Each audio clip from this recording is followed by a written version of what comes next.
Once upon a time, long after the Great Flood had washed away the old world and given humanity a second chance, the earth was quiet again, peaceful yet strangely empty, as families wandered across vast lands searching for a place to call home, carrying memories of loss, hope for survival,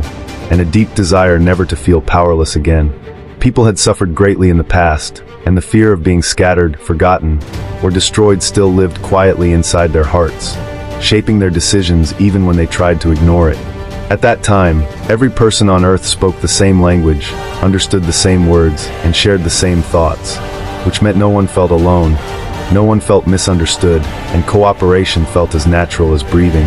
As generations passed, these families grew into tribes, and these tribes grew into a vast community of people moving together across the land like a single living organism, united not only by blood but by shared pain, shared dreams, and a powerful determination to build a future that could never again be taken from them. One day, they arrived at a wide open plain in the land of Shinar,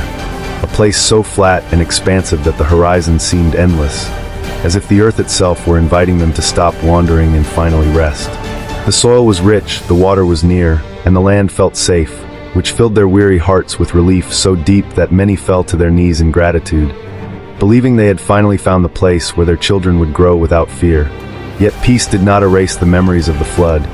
and the thought of being scattered across the world again frightened them more than any storm ever could. So the leaders gathered, speaking with urgency and passion,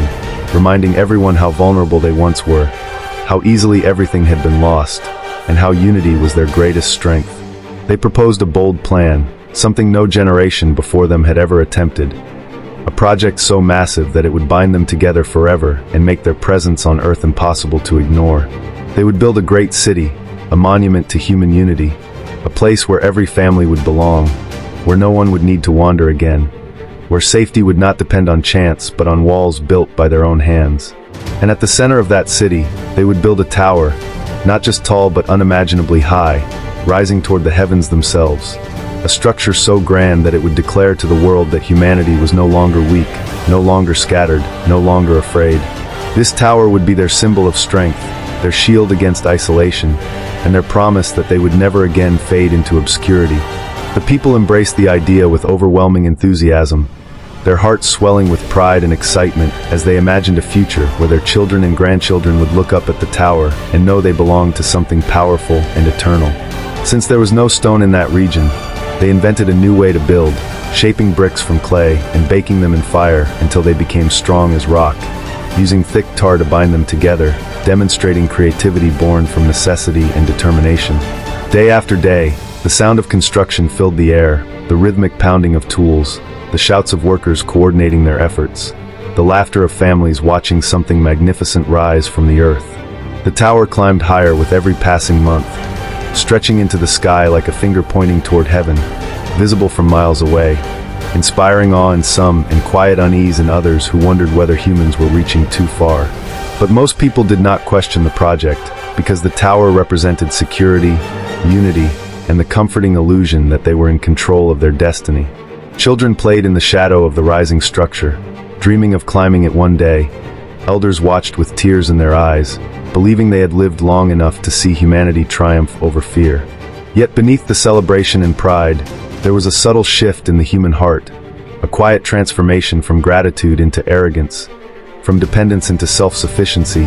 from humility into the belief that they no longer needed guidance beyond themselves. They were no longer building simply to survive, they were building to make a name for themselves, to prove that humanity could stand tall without anyone's help, to ensure that their legacy would outlast time itself. From above, God watched the growing city and the towering structure piercing the clouds,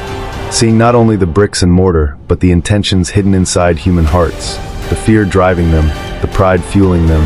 and the dangerous belief that unity without wisdom could lead to unimaginable consequences. God knew that if nothing changed, humanity's combined power could be used not only to build but to destroy, not only to create beauty but to magnify corruption, and that their fear of being scattered had led them toward a path of defiance rather than trust. So God decided to intervene, not with destruction, not with another flood, but with something far more subtle and far more effective, something that would preserve humanity while limiting its capacity for collective arrogance. One ordinary morning, as workers arrived at the construction site ready to continue their labor, something strange began to happen, small at first, almost unnoticeable, like a whisper of confusion drifting through the crowd. A foreman shouted instructions to lift a heavy load, but the workers stared at him blankly, hearing sounds that no longer made sense, syllables that felt foreign, unfamiliar, incomprehensible. He repeated himself louder, frustration rising, yet the confusion only deepened, as if his own voice had betrayed him, transforming into a language he did not recognize. Nearby, two friends who had spoken effortlessly all their lives suddenly found themselves unable to understand each other, their faces shifting from amusement to concern to panic as they realized communication itself was slipping away.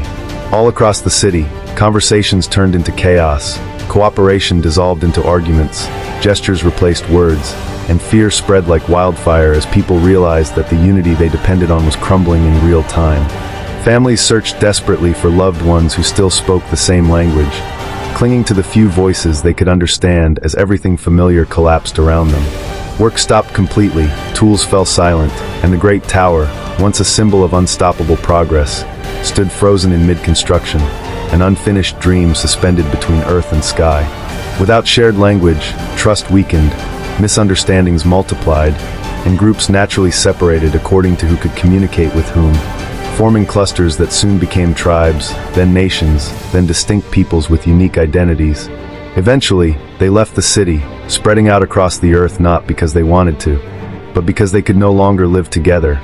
each group carrying fragments of the original dream along with the painful memory of how quickly unity can disappear.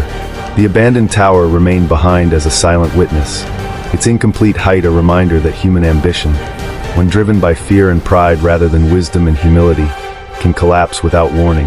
That place came to be called Babel, meaning confusion, because it marked the moment when one human family became many nations, many cultures, many languages, shaping the world we know today. And though the people moved on, built new homes, and formed new civilizations, the story of the tower lived on,